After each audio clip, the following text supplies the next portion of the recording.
Have you noticed that when you go on your phone, it doesn't feel like you're looking at your phone. It feels like you're going on your phone. That's literally you right now. I'm talking about the state of immersion that you're literally in this moment. What it's happening, it's called attentional narrowing, and it's exactly what it sounds like. So when you get a lot of reward signals, as an example from notifications, hot people, funny images, cool facts, and so on and so on and so on, your brain releases rapid bursts of dopamine, floating your prefrontal cortex.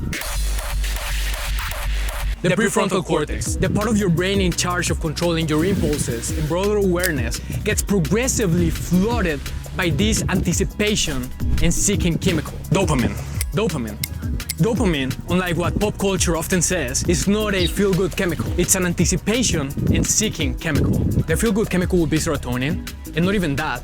The opium receptor would be more accurately pointed at as the feel-good system of the brain. But anyways, the fact that you're flooded with dopamine is the reason why you keep scrolling even if you stopped enjoying it a long time ago. The dopamine keeps pulling you inward toward the screen, and everything in your peripheral world, like responsibilities, the room around you, the fact that you've been taking a shit for 17 minutes, all of that drops out of your conscious awareness. It's almost like a trance state. Evolutionarily, that makes sense when we needed to lock in on a threat or a hunting opportunity. But now, phones are exploring that same mechanism to keep you hooked and profitable for advertisers, data harvesters, and God knows what else. When something keeps triggering the dopamine system of the brain, what other choice does your brain have? What other choice do we have but to laser focus on whatever is triggering that? I mean, if it keeps flooding us with dopamine, it must be critically important, right? But it isn't. So we narrow our attention to that something, and we are left with the sensation that we're inhabiting a different space than the physical one we are in the moment. When your attention narrows that intensely, your brain isn't really distinguishing from a real world and a representational one. It's treating the images and the representations in the screen as your immediate reality. Because it is. I mean, I'm real. It's complicated. Your brain evolved to navigate physical environments. Obviously, we're a primate, but it does that through attention and sensory input, like your vision and your hearing. So when all of your attention is funneled into a two-dimensional screen, the brain is basically constructing a sense of presence or immersion in that space, kind of like it would in the forest, or in a public bathroom, or in your room, or in the Commons Park in Boston. Sorry, what's that? You don't believe me? You want a source?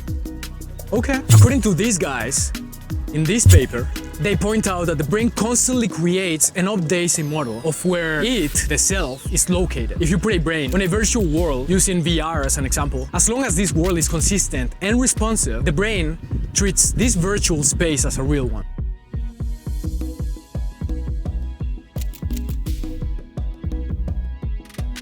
Researchers call this presence. Presence is the brain's way of identifying where you are so it can act. A screen just redirects that function towards a simulated place. As an example, the user interface of your favorite social media app. These other guys gave us this paper. They demonstrated that the brain doesn't really distinguish between a memory built in a real place versus a memory built in a virtual one. The same patterns are fired in both cases. This makes me think of how much we underestimate the emotional experiences we live through our phones. When researchers scan the brain, they realize that the patterns of activity your brain uses to recall navigating a real street are nearly identical to the ones used to recall navigating a virtual one. Even navigation through virtual folders or abstract conceptual space uses similar brain structures or processes.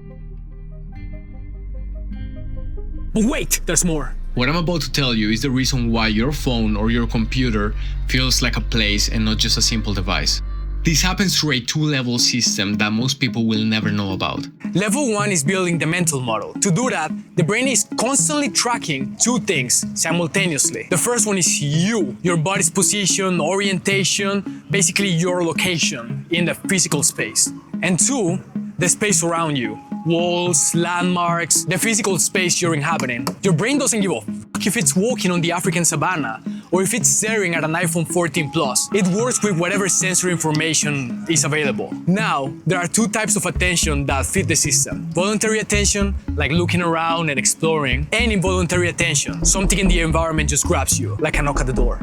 Level 2, the reference frame competition. Both types of attention, real and digital, feed your brain spatial information. The more of that information that comes from the screen, instead of a physical space, the more your brain starts treating the screen as the space you're actually in. So navigating your phone and accessing your different social medias and or apps activates the hippocampus in a similar way as when you are navigating a physical space, immersing you into the experience of being in your phone, not just looking at it. And when you add to it the social rewards, identity building and maintaining, comparison, the sense of urgency of the news, and the constant, direct, easy access to the people you know and the people you don't. When you combine all of this, you get an incredibly powerful, immersive experience. An environment the brain wasn't meant to navigate at this scale or frequency. You're not in a different world, obviously, but phenomenologically, meaning in terms of your subjective experience, it feels like you are, because the brain has committed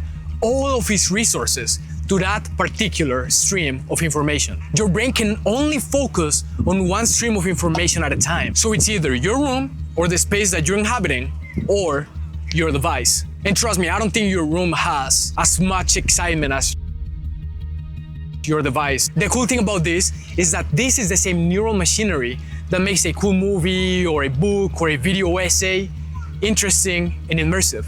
There's research suggesting that our capacity for narrative and imagination, which was crucial for passing down knowledge, culture, survival tips, is the same cognitive machinery that phones are hijacking. A very crucial part of our development is the passing down of information from an older family member or member of the community to us. That's why we are so good at remembering things, and that's why we constantly want to share information with other people. And that's the reason why we got this wonderful society, although very flawed, but wonderful society that we live in right now. Neuroscientists talk about how our brains can essentially transport us into fictional or abstract spaces. And that's deeply connected to the language, storytelling, and theory of mind part of your brain. So in a sense, smartphones are also exploring an ancient ability that helped us become cultural creatures. So yeah, it's fair to say that we're seeing the darker side of an evolutionary advantage that made us human and allowed us to develop incredible technology like this. So understanding all of these underlying structures on how we become so immersed and lost in our phones, you can be mindful of why you're getting lost in TikToks again, and allow yourself to be in the real world for a little bit longer with real people. Go for a walk outside instead of navigating these redundant virtual places. Do anything, just experience the vastness of the real world and the warmth of a human. Especially if you or not, and watch my video about psychosis or my video about attachment style or my cool video about remembering that we will all die. Anything, just watch more. Please don't listen to me. Just keep consuming, especially my content. Please, just don't stop consuming. Thank you so much. Subscribe and give a like and all of that. I lower my voice. I lower my voice because I'm really shy and I don't like people knowing that this isn't like a school project or like a documentary or like something serious. So if you don't mind subscribing and like giving a like and like leaving a comment.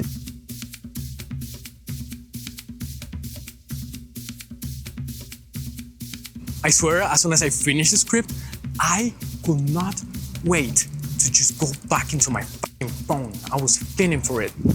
It's like we can talk however much we want about like, oh bro, just stop being on your phone, bro.